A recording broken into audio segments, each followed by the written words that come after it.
Hey PX fam, it has been a hot minute. Where have I been? Where have you guys been? More importantly, what have you been up to? Where has Vera been? Oh my god, I'm still exhausted as I speak, and that explains where I've been because for the past couple of weeks I have been MIA to some extent because I've been trying to finish up school. Like, I'm so tired. But I'm so excited to be back with you guys this week. I have something super duper important I want to talk about, which is a bit different than how I had initially planned, because I want to talk about money. You know, I was like, money, because we all want some. But anyway, I had initially planned to speak about money, about the role of money in relationships, and I still will because that's a question that someone had asked me to basically answer or talk about. However, given what I posted last week on mental health, and given that it's Mental Health Month, I actually want to dedicate some more time to that topic, still with respect to money, but with a little bit of a different twist. So, as you can already see, today's topic is men, money, and emotions. And I really want to focus on men because when it comes to emotions or being vulnerable, men are often the least vulnerable or least obviously vulnerable of the sexes because there's a certain expectation that is placed on them to be strong, to be warriors, to be protectors, and all of that. And oftentimes we kind of have this dichotomous view of what being strong and being weak is.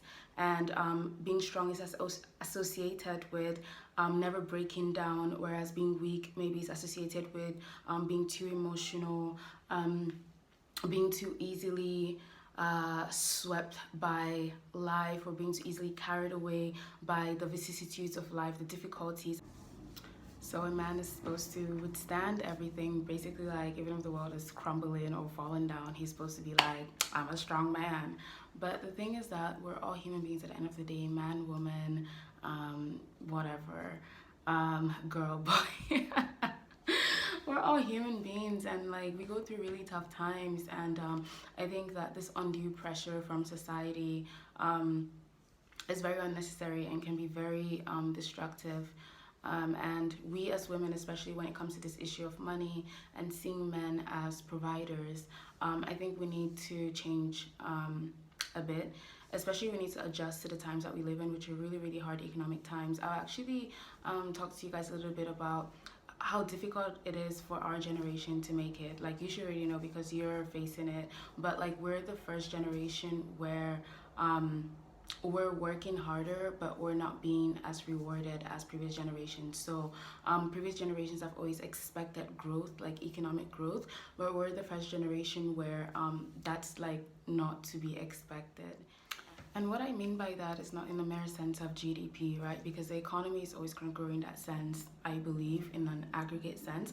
What I rather mean is purchasing power. So our purchasing power is going to remain relatively weaker to that of previous generations because we're the first generation that is expected to earn less than previous generations. So when I talk about growth, I mean that for every generation, they've gone from here to here, from here to here. And like we're here, and like we're not expected to go here, or we might just end up being at a steady state. And so what that means is that we're not doing well, and like don't be fooled by the social media age. I keep telling you guys this, like when you see people stunting on Instagram, it really is not representative of what most of us are going through. Majority of people nowadays are living roommate lives, whereas like previous generations owned houses by the age of 25 or whatever else. So when you're judging people and their pockets, think about that, especially when you're judging men. And which goes to my primary point is that you should not judge a man by the size of his pockets the same way that you as a woman do not want to be judged by your beauty or level of attractiveness. Rather, you want to be judged by the content of your character, as MLK said, as well as the depth of your soul. So you should apply that exact same criteria to men when you're assessing them. So that's my very first point, because this pressure that we have on men to to swoon us by the power of money helicopter rides. I'm telling you, I wanted as well, but like I will never judge a man by that. And I think that like we're actually already seeing the effects of this on the modern generation, where even in places that prior to probably this century or this decade would never have as acute of mental health issues as in the Western world, we're seeing these issues emerge.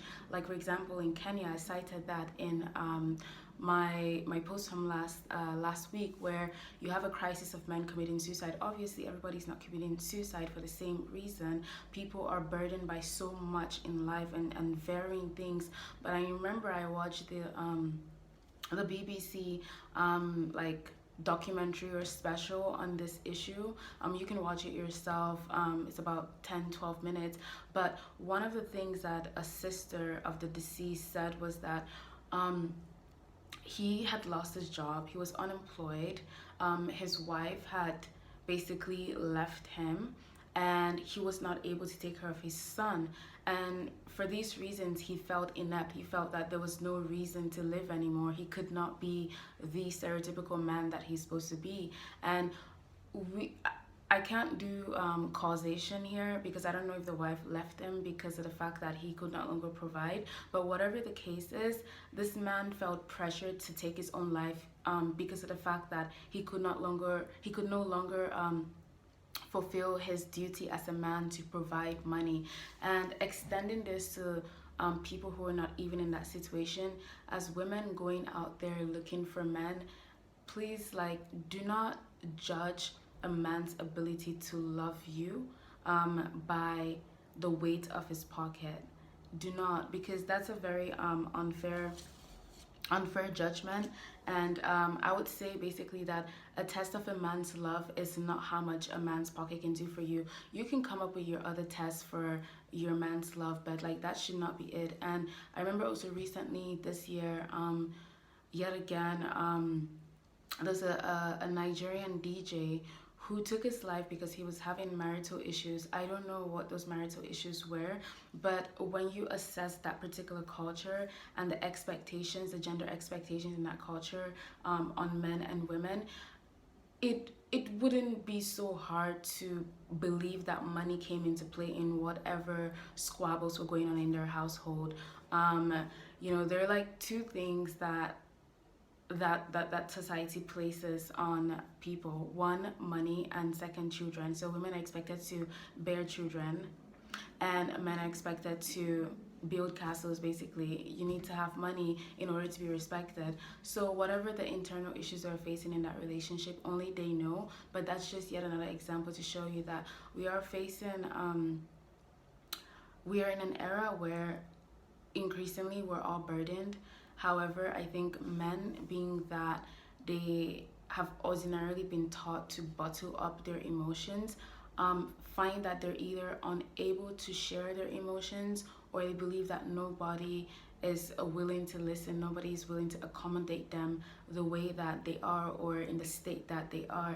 And so I guess this is like my PSA to everybody out there, man and woman. Let's stop pressurizing each other. Let's stop judging each other by really what at the end of the day are merely is merely vanity. Let me borrow let me borrow my cousin's word, vanity. What is merely vanity, and in the long term serves no purpose.